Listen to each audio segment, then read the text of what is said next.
I'm going to read this term for you, and side by side, I'll be explaining it for you so that if you have any question, that is removed. All right. Ambivalence. You know that ambivalence is used for two things when you want two opposite things. So the definition, the very definition, tells us that this is a term first developed in psychoanalysis to describe a continual fluctuation between wanting one thing and wanting its opposite at the same time. Right? So this wanting one thing and wanting its opposite. So, how do we relate it with post-colonial literature that comes ahead? We'll discuss. In psychoanalysis, this term was used for the first time, and the meaning that it gave was that when someone wanted one thing and he also wanted its opposite at the same time, it was regarded as ambivalence. It also refers to a simultaneous attraction towards and repulsion from an object.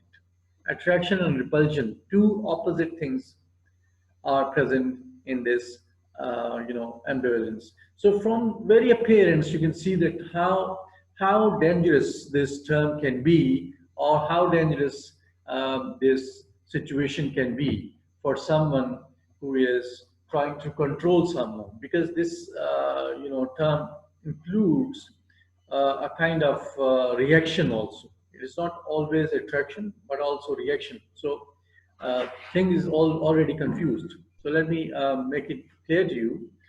Um, Adapted into colonial discourse theory by Homi Bhabha. Homi Bhabha is one of the prominent figures in post-colonial literature um, from India, who gave this concept of ambivalence, how the subject, colonized subject, becomes ambivalent. He described in his prominent theory, um, or in his famous essay on location and culture. So, adapted into colonial discourse theory by Homi Bhabha, it describes the complex mix of attraction and repulsion that characterizes the relationship between colonizer and colonized. So this is the relationship between colonizer and colonized. The colonizer has got an attraction for colonized, and at the same time, uh, colonizer has got repulsion or kind of reaction, right? So at one hand, he wants to give something to the colonized, and at the same time, he wants to take it away. So this is on the part of colonizer. Similar is case with the colonized. The colonized people, not all. It is not all the time that you have to show resistance, or you show resistance for colonizers, but in most of the cases, as Bhabha puts it down, that there are two feelings or mixed feelings like attraction and repulsion. So you may be attracted to the value system, to the languages of the masters or colonizers, and at the same time you may have a little repulsion to have them in you. So it results in a split identity. So identity crisis is one of the core areas in post-colonial literature that we will discuss shortly in the poem also. But you need to understand that this ambivalence is very much a part of both colonizers and colonized. The relationship is ambivalent because the colonized subject is never simply and completely opposed to the colonizers. So you might have heard so many voices. One voice would say that we should abrogate, we should leave the value system of the colonizers, and the other faction might come up with the idea that no, we should adopt certain good things from colonizers. So there is a distortion, there is a little split in opinion. So the relationship is ambivalent because the colonized subject is never simply and completely opposed to the colonizers. Rather than assuming that some colonized subjects are complicit, rather than assuming that some colonized subjects are complicit and some resistant, ambivalence suggests that complicity and resistance exist in a fluctuating relation within the colonial subject, right?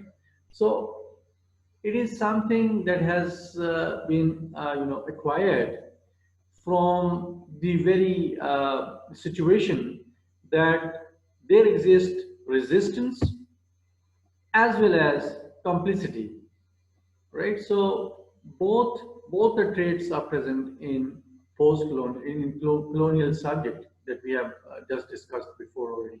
So ambivalence also characterizes the way in which colonial discourse relates to the colonized subject. Now, what does it mean? Ambivalence also characterizes the way in which colonial discourse relates to colonial subject, for it may be both exploitative and nurturing, right? For example, nurturing in a sense that the white man would consider that it's his duty to teach the savage people. So, for that matter, he would be quite considerate and he would be bringing in novel ideas to him. So, he would be nurturing the colonized subjects. On the other hand, the second goal would be exploitative, in which the colonizer may exploit the resources of the colonized countries. So that might be possible at the same time. So ambivalence is characterized uh, in which, by the ways in which certain colonial discourses relate to the colonized subject. So ambivalence has got both sides, one nurturing, another exploitative. Most importantly, in Bhabha's theory, however, ambivalence mostly ambivalence disrupts the clear-cut authority of colonial domination, disrupts the colonial domination. Why is it so? Because the second part is very, dangerous. This is what I told you, right, on the onset of this lecture.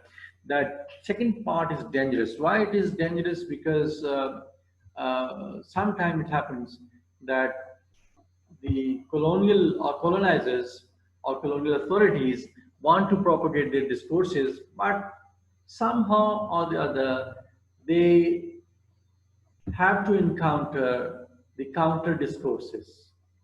Counter discourses are presented by the same people, by the ambivalent people, because they are supporting as well as rejecting. So that opposite side might not be, doing good to colonial authorities. So for that reason, Bhabha puts it down that it is not always in the favor of colonial masters, but it has got some other sides. So that, other side is dangerous for the colonial domination, because it disturbs the ambivalence disturbs the simple relationship between colonizer and colonized. So ambivalence is therefore an unwelcome aspect. Now, from here, we should start concluding things. This is an unwelcome aspect of colonial discourse for the colonizer. The colonizer does not like it, because when somebody is complacent and at the same time is repulsive, he is presenting the other side, which may be the dangerous sign for the colonizer. So they cannot afford being opposed by the colonized. So the problem for colonial discourse is that it wants to produce compliant subjects to reproduce its assumptions, habits, and values. That is, mimic the colonizer. Mimic. Mimic here means to copy, right? Exactly to copy their masters. They should not show any kind of resistance, or they should not mock them. But instead, it produces ambivalent subjects whose mimicry is never very far from mockery. So ambivalent subject, what does ambivalent subject does? It simply mocks the values and the habits and the lifestyle of the masters, right? So they are not copying it, they are mimicking. And mimicry, in the sense of mocking, right? For example, other day we were talking, and there are certain people who follow the norms and values of the empire from the core of their heart. They would appear Western, right? They follow the Western people, and they also don't like their own culture. So in this way, they are mimicking the colonizers. They would speak in English, they would, walk in English, they would talk in English. So every aspect of their life would be English. So they are mimicking their masters. They are following their masters exactly. But ambivalent subjects are very dangerous. This is what I told you. They're very dangerous because when it comes to resistance, their mimicry will become mockery. No matter how refined English they speak, how refined dress they wear, but the second repulsive side would urge them to have a mimicry that imbues mockery in it. So that is one of the aspects of ambivalence that are dangerous. This is what I told you already. So ambivalence describes this fluctuating relationship between mimicry and mockery, right? And ambivalence that is fundamentally unsettling to colonial dominance. It's not good for colonial dominance. In this respect, it is not necessarily disempowering for the colonial subject, but rather can be seen to be ambivalent or two-powered. So two-powered means, this bipolar system is very dangerous. If something is developing a parallel in a colony, so that might be dangerous for the colonial subject, so for the colonizers. So this way, ambivalence is not welcomed area by the colonizers. The effect of this ambivalence that we have talked, that shows attraction and repulsion at the same time, is to produce a profound disturbance is to produce a profound disturbance of the authority of colonial discourse.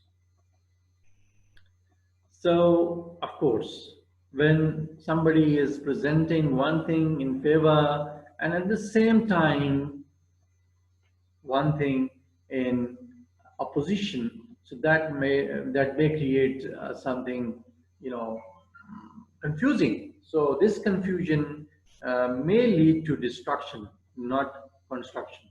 So that is one of the aspects of ambivalence.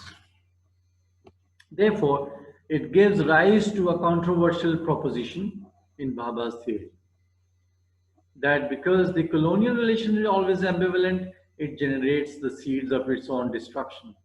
Since it is ambivalent, it generates the seeds of its own destruction, means imperialism or colonialism would die its own death.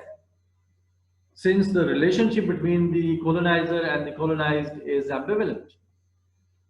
So this is quite, alarming a situation for the colonizers, that they develop a relationship which is the cause of its own destruction, right? So Bhabha puts it in a wonderful way, and we will try to apply these things on the point that we are going to read shortly, and in that point we would try to locate this theory. So this is controversial because it implies that the colonial relationship is going to be disrupted regardless of any resistance or rebellion on the part of the colonized. Even if somebody does not resist or rebels or fights against the colonizers, even then the relationship will be disrupted. That will not be long lasting. So that would be a problem. So Bhabha's argument is that colonial discourse is compelled to be ambivalent because it never really wants colonial subjects to be exact replicas of the colonizers. How can it be? How can a master, even if he wants that these people should follow me, he would not like that they would be me, right? Or they would take my position. So okay, fine, be like someone and be someone are two different things. So it never really wants colonial subjects to be exact replicas of the colonizers. This would be too threatening. Why? Because they would take over. For instance, he is given the example of Charles Grant, who in 1792 desired to inculcate the Christian religion in Indians, but worried that this might make them turbulent for liberty. So religion, of course, Christianity would not, propagate slavery. It would talk of free will. It would talk of freedom. So on one side, he wants to teach the Christian values, but at the same time, he wants to hide the rebellious part of the religion, or this constructive part of the religion, one might say that, or enlightening part of the religion. So he wants to inculcate those habits or values, but at the same time, he wants to remove certain values which are alarming to empire. So grand solution was to mix Christian doctrines with divisive caste practices to produce a partial reform. Partial reform, not whole reforms, because whole reform would talk of equality. So Christianity talks equality. So if you're talking equality and you consider yourself superior, that would create problem. That would be situation will be turbulent. So that is alarming. Bhabha suggests that this demonstrates the conflict within imperialism itself. What does he suggest? That this demonstrates the conflict within imperialism itself. This is the conflict within imperialism itself. At one hand, it wants to inculcate certain habits, and on the other hand, it wants to remove certain habits, or it wants to hide certain values from the colonized. So that is quite conflicting. Okay, that it will inevitably cause its own downfall. It is compelled to create an ambivalent situation that will disrupt its assumption of monolithic power. It is compelled to create an ambivalent situation that will disrupt its own assumption of monolithic power. Now, this reminds me of a passage to India, in which Aziz wants to have friendship with Fielding, and Fielding wants the same. Uh, but by the end, what happens that they conclude that the friendship between the colonizer and the colonized does not suit, or it is not long lasting, right? Although Aziz likes the ways of the West, but still he finally concludes that it is not a perfect match. Why? Despite having this, ambivalent situation or ambivalence in him, he has a repulsive side also that creates trouble by the end of the novel. So, uh, ambivalence is dangerous for imperialism and colonialism. So Jung has suggested that the theory of ambivalence is Bhabha's way of turning the table on imperial discourse. He said that on imperial discourses, this is the turning the tables, means he is giving a counter discourse. The periphery, margin, which is regarded as the borderline, the marginal, the unclassifiable, the doubtful by the center, responds by constituting the center as how he is responding to the center by defining it as an equivocal, indefinite, indeterminate ambivalence. So these binary oppositions, right? So he is turning the table. Whatever is borderline, the marginal, unclassified, which cannot be, which cannot be classified, can be classified, right? So indefinite, something that is doubtful, uh, becomes indefinite, indeterminate, ambivalence. So these are some of the other parts of the binary oppositions that are produced by Bhabha as a counter discourse to imperial discourses. This is said by Robert Young.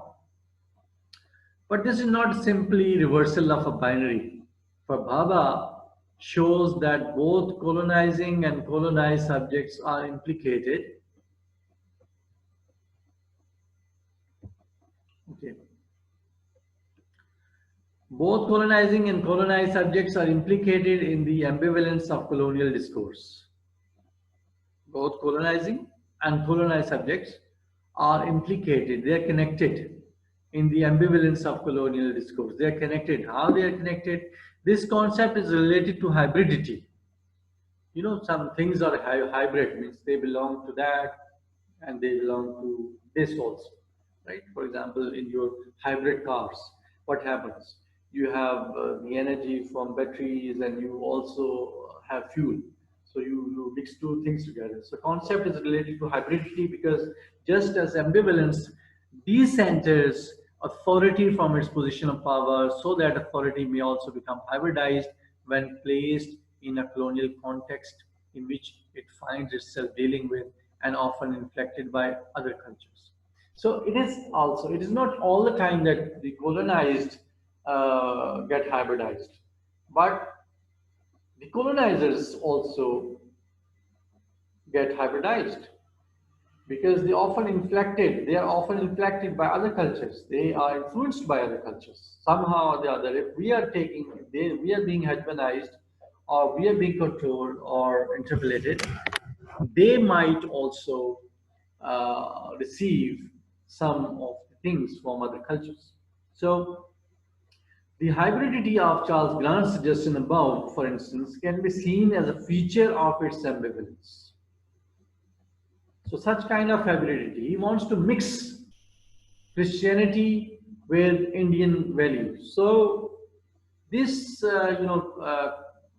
hybridity has an instance of ambivalence in it, that it would create a class that would be quite complacent to the Western or Eurocentric values, but at the same time they would be Indian, right?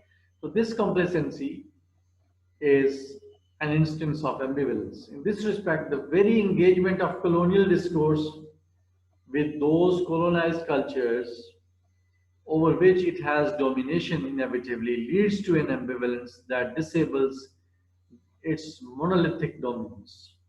So this hybridity and ambivalence ultimately brings an end to monolithic dominance. What is monolithic? One man's dominance, or one person, one entity's dominance. So this is the concept of